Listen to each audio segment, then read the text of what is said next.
you are huge into nutrition, right? I see your Facebook posts. You're always going to the farmer's market every week.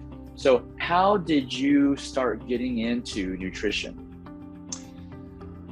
Well, I guess I was brought up with that. My grandfather, that was a very well-known doctor, he practiced in London, in Reading, for about 60 years. He was really more of a nutritionist than a GP. He was a qualified GP, means a general practitioner. But he used a lot of medicinal teas, and he used nutrition mainly as his treatment protocols. So he learned a lot of the theories of nature cure in Germany. This was right before the Second World War. So, this sort of got passed down through the family, and nutrition was always a big thing. And I understood the importance of it. And, I actually, to be honest, I studied it again by accident. So when I started, I won't go through the whole story about the issues at the college, but I went to this college that's, I had to do a lot of training because they weren't offering the subject. So when I started doing acupuncture, they didn't actually have the units for me to continue the course. So I had to do 2 years in Perth, and then I had to move to Melbourne and do another 4 years and basically start again. Because I wasn't being offered, I could only do some of the sciences and the common units for all the degrees. It didn't matter if you were studying naturopathy or homeopathy or Chinese medicine or nutrition. You had to do the chemistry and the biology chemistry and the anatomy and so on and so forth. So because I wasn't being offered all the units in Perth, I was just doing the Western stuff without doing any of the Chinese medicine. So I got to actually, at the end of my second year of study, I was actually in the 4th year of the biosciences, having not done any of the first year of Chinese medicine. So I got to the end of 2 years, and I assumed, well, I can do another 2 years and then I'll be finished, right? Because that makes my 4 years. And so when I went to Melbourne, to actually have a campus that offered all the units, I said, hey, I'm from Perth, I've done 2 years, and I just want to do another 2 years and then I'll be finished my acupuncture course. And they said, no, that's not how it works. They said, you haven't done you can't do the high Chinese medicine stuff without doing the lower stuff. So you basically have to start again and do another 4 years from this point. And I was like, oh my God, that's such a nightmare. But then when I looked at what I'd already done, and I looked at the nutrition course, I realized that I'd sort of done 2/3 of a nutrition course because so many of the subjects were common. So I thought, okay, if I've got to do 6 years, I'm not going to be happy to do 6 years and finish with a 4-year acupuncture degree, but I will do 6 years and finish with a Bachelor of Health Science and Nutrition and a Bachelor of Health Science in Acupuncture. That sounded reasonable to me.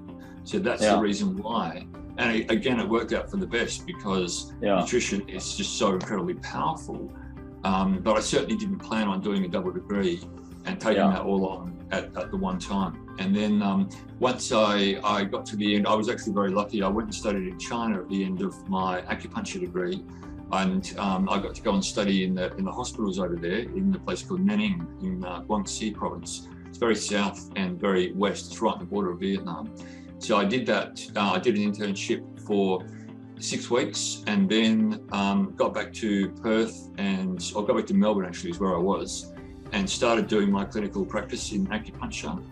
And I realized pretty quickly that as good as Chinese medicine is, when nutrition is lacking, it's a real issue. So if you've got dietary related diseases and you're not addressing that, it doesn't really matter how good you are with needles or whatever, you're not going to help the patients long term because the diet's the thing that's causing the problem.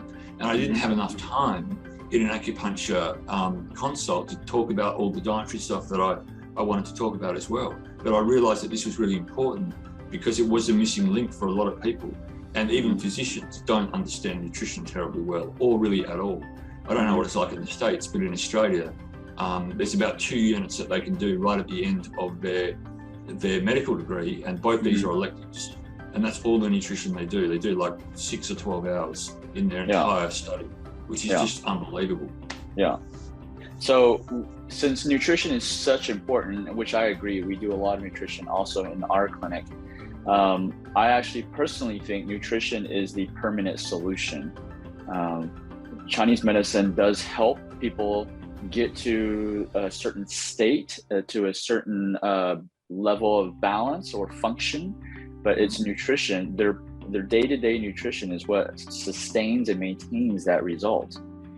Share with us a case where, in your practice, where nutrition, like someone you worked with and you just changed your nutrition along with, they're doing acupuncture, but you changed your nutrition. It was the nutrition that made the big difference.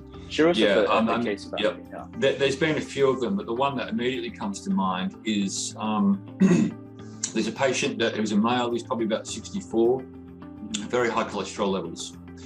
And, Chinese medicine is okay at maintaining that, but he knew and I knew, we both knew that nutrition was the missing link here.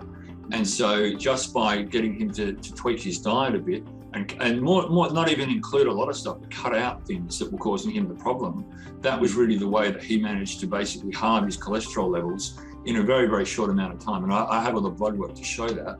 And even his GP had never seen that done in it was 2 months, 8 weeks or something.